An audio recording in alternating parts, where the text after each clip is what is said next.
we doing, folks? It is your boy Marcos. Get it off here with some tight Tuesday. If y'all new to the segment, for y'all that don't remember about this segment, it's one of my favorites up there. It's probably my second favorite, I'd say. And I'm bringing that close gameplay. You know, those games that come down to the wire, those games that come down to a couple of decisions right here. And we'll see. We'll examine to see what's going on right here. Normally, we'll pull a topic out of here to discuss. And we're rolling with the M1216 suppressed. This is a class that I'll make sure I annotate down below. Velocity told me to run for Manic Monday a few weeks ago, and I thought it was pretty cool. I thought it was a really good class. I made some adjustments to it. I kind of Marcos-fied it a little bit, and I love running on Nuketown, man. It's a really good class right there. As long as you remember you only got 4 bullets in the chamber, you can do some serious damage with this bad boy, sneaking in and out of places. Perks, we got Hardline, Flatjack, and Scavenger Engineer. And then we got some C4 over there to throw in some EMP. Easy way to add up some points right here. That's the goal. We got, you know, the Lightning Strike, the V-Set, and the Lodestar going a little bit big right here.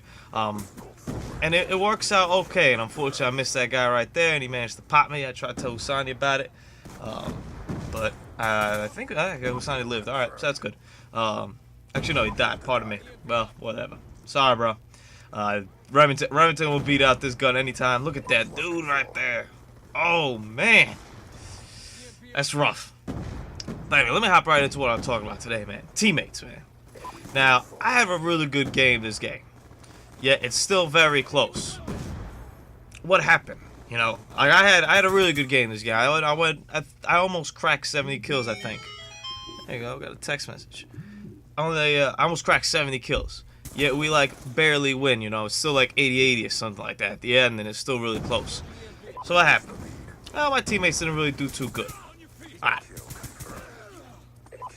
When I play online, when I hear, you know, teammates that don't do well, the first thing I hear, you know, oh, these guys suck. These guys are idiots. Even when I play with my friends, we're in a party, and, you know, there's a guy who goes like 2-27. I'll joke about it. I'll be like, oh, my man, he did not bring his A game.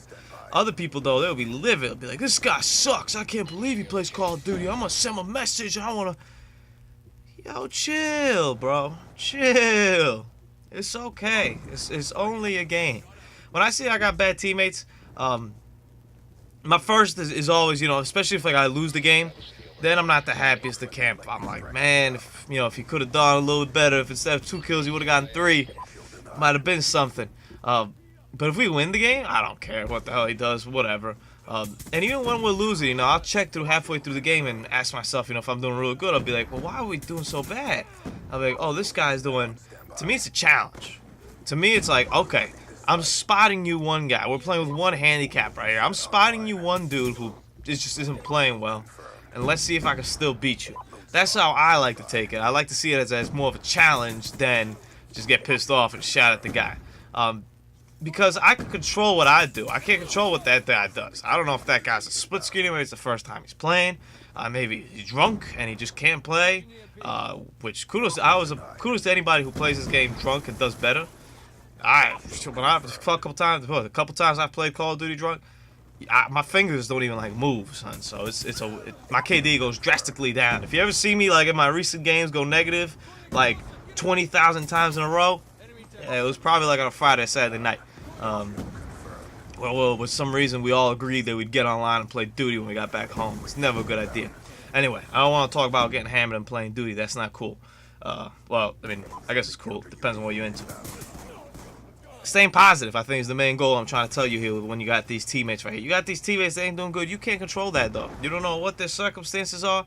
You have absolutely no control over that. I do have control of this Lodestar, though, thank goodness. And I expected after this Lodestar, I was like, you know what? I'm going to get a Lodestar, I'm going to blow this game open right here. And there we go, it's over. But not so quite.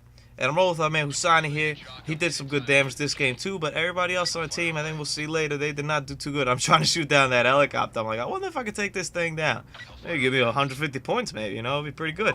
I don't think you can, but we'll have to save that one for another. We'll have to save that one for another day. We'll have to try that one out another day when I'm in a Lodestar and somebody's calling in a care package, which is always a rarity for somebody to get kill streaks when you're in a Lodestar, but hey, good idea. Not to mention, it's not really the best time to call in a care package, homie, but I feel you though, man. They're doing good too, so they were confident as well. And that's one thing, you know, take it as a challenge. When you're on a bad team like that, and you know those guys just aren't doing too hot, just take it on a challenge, put it on your back. Just put it on your back. And sometimes you win, sometimes you lose. It's okay. It's only a game. It doesn't really matter.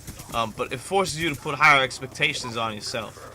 Whereas, you know, other times you might expect your teammates to bail you out. And this set you're on right here, surprisingly, was really effective. I guess it's a good spot for it. I don't know. It was kind of straight. When I first walked by it, I was like, this is stupid. And it's a little bit effective for the stairwell. It's definitely not effective for that back porch area, as we just saw this guy just completely walk right through there. And I'm trying to shoot all this out so I can reload. And now I'm like, you know what? I'm already hit P'd. Screw it. So, just to sum it up, when you get these bad teammates, man, the only thing you can control is yourself. So don't sweat what they're doing. You control yourself. Now, maybe if you're talking, you know, and you could give them some tips, I guess. Most people aren't that receptive to tips, to tell you the truth. You know, if you're gonna try to tell them, be like, hey, man, what gun you using? Like, light machine. I was like, all right, maybe you should sit a little bit back and shoot. Screw you, bro. Like, okay, well, yeah, that doesn't really help the cause. But maybe you do find a receptive teammate who, you know, you give a couple tips to and he'll listen. I know sometimes when people set up sentry guns and I'm not in a party, I'll try and tell them. I'll be like, yo, put it over here.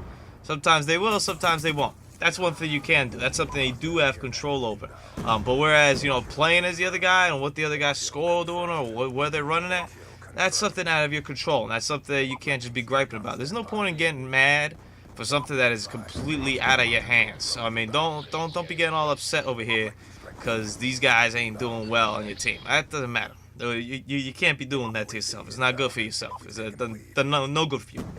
And also use an opportunity to put higher expectations for yourself. That's why I love these Tight Tuesday videos, because these are games that, in theory, shouldn't happen. I thought that guy was on the other side of the fence, man. He got me.